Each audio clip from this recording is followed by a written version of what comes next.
Bonjour à tous, je suis Guillaume, voici Francky. Nous sommes tous les deux experts Fujifilm et on va vous présenter aujourd'hui le contenu de cette boîte. Tout le monde connaît le X Pro 1 qui était sorti il y a quelques années déjà et qui avait fait la réputation de Fujifilm avec son viseur hybride. On va maintenant on va vous présenter le X Pro 2, son successeur.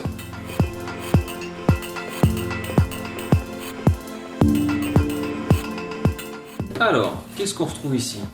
Premièrement, les choses assez classiques, la dock, je vous passe les détails. Le boîtier, on va l'ouvrir en dernier, on va garder un petit peu de suspense. Qu'est-ce qu'on a encore au fond de la boîte? Tout ce qui est visiblement... Alors on retrouve le câble pour le chargeur, les batteries sont les mêmes que pour le X Pro 1, X2, XT1, à savoir les NPW126. Une sangle plus large, visiblement en cuir. Alors, passons aux choses sérieuses. Le boîtier. Tout le monde attend. Voilà la bête. Voilà à quoi il ressemble. Alors, je vais reprendre le X Pro 1 à côté. Les deux sont très similaires en termes de gabarit. Si je mets les deux l'un à côté de l'autre, vous voyez que c'est assez similaire. Vraiment, ça change pas grand chose. Au programme, pas mal de nouveautés par contre. Au niveau de l'aspect extérieur, on va faire un petit peu le tour du boîtier ensemble pour vous présenter les nouveautés. Donc sur l'avant du boîtier, on retrouve le sélecteur pour les modes donc single, continu et manuel, donc pour la mise au point. Toujours la gâchette qui permet de switcher entre les modes de visée électronique et le mode de visée optique. On parlera plus tard d'un troisième mode qui est une nouveauté aussi sur ce X Pro 2. On remarque là sur l'avant une molette de réglage qui n'était pas présente sur le X Pro 1. Le design du grip a été modifié. Ensuite, on va passer à la trappe gauche. Ici, donc, on retrouve une prise jack et une prise mini USB. La prise synchro flash. Ensuite, le correcteur de dioptrie qui n'était pas présent sur le X Pro 1. Sur la deuxième tranche, quelque chose de très intéressant puisqu'on retrouve un double slot SD donc, qui permet d'avoir une sécurité de sauvegarde. On peut très bien enregistrer 0 sur une carte, CJPEG sur l'autre, etc. Donc vraiment un plus vraiment pour les professionnels qui travaillent avec ce genre de boîtier. Le boîtier en lui-même est tropicalisé, résistant tout temps aux intempéries. Donc ça c'est vraiment un point fort aussi pour aller sur le terrain en reportage ou des choses comme ça. On va passer à la face arrière qui présente un design ou une ergonomie très différente du X Pro 1. L'ajout très notable, c'est ce petit joystick qui vient vraiment sélectionner les collimateurs du pouce, donc c'est très rapide, très accessible, c'est vraiment un plaisir à utiliser.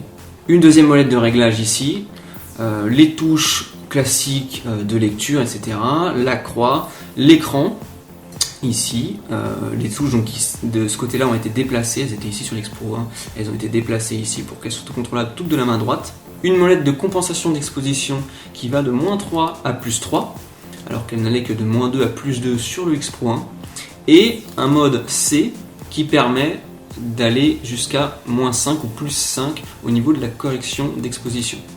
Ajout aussi supplémentaire, cette molette ici, la molette de vitesse qu'on connaissait déjà, verrouillée, donc verrouillée en position automatique et libre en position manuelle. On remarque une petite fenêtre ici, ça correspond en fait aux ISO, c'est-à-dire que en tirant sur la molette vers le haut, vous avez accès au réglage directement des valeurs de sensibilité. Donc le boîtier là monte jusqu'à 12 800 ISO en RAW et 51 200 dans les modes extension. Donc très intéressant puisque il n'y avait pas de molette pour régler directement les ISO sur le X Pro 1. Alors on va passer aux détails un petit peu plus techniques pour vous dire un petit peu ce qu'il a dans le ventre.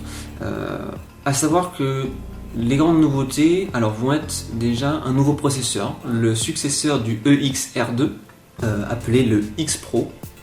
On a aussi un tout nouveau capteur, donc on passe en version X-Trans 3, donc le tout nouveau capteur de 24 millions de pixels, 24,3 exactement, plus meilleure sensibilité. Le capteur X-Trans 2 possédait 49 points autofocus à détection de phase.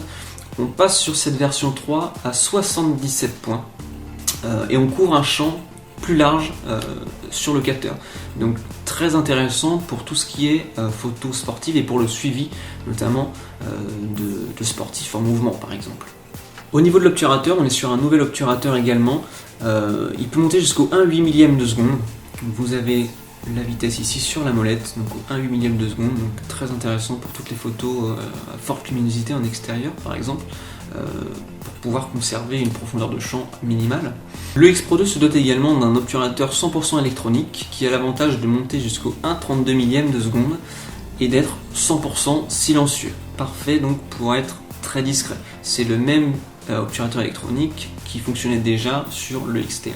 Au niveau du viseur, alors grosse évolution également, puisqu'on passe sur un viseur qui fonctionne, qui est basé sur la même technologie que le X100T, pour ceux qui le connaissent. Donc on a mis le boîtier sous tension pour vous expliquer un petit peu le fonctionnement du levier à l'avant du boîtier. C'est le levier qui va gérer les différents modes de visée. Quand on tire vers la droite, donc là je suis en visée numérique, 100% numérique, je tire vers la droite, je passe en visée 100% optique. Et là, à ce moment-là, c'est là qu'intervient le nouveau viseur hybride.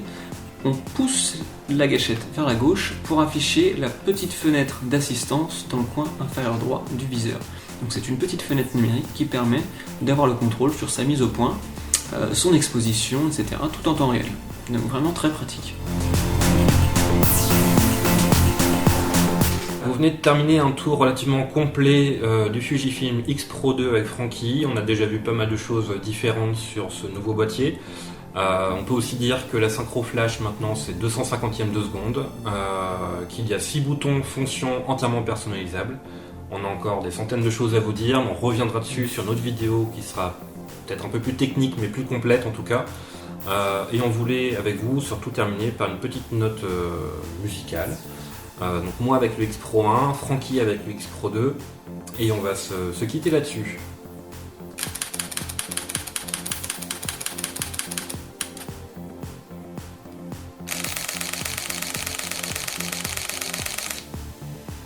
À bientôt. Au revoir.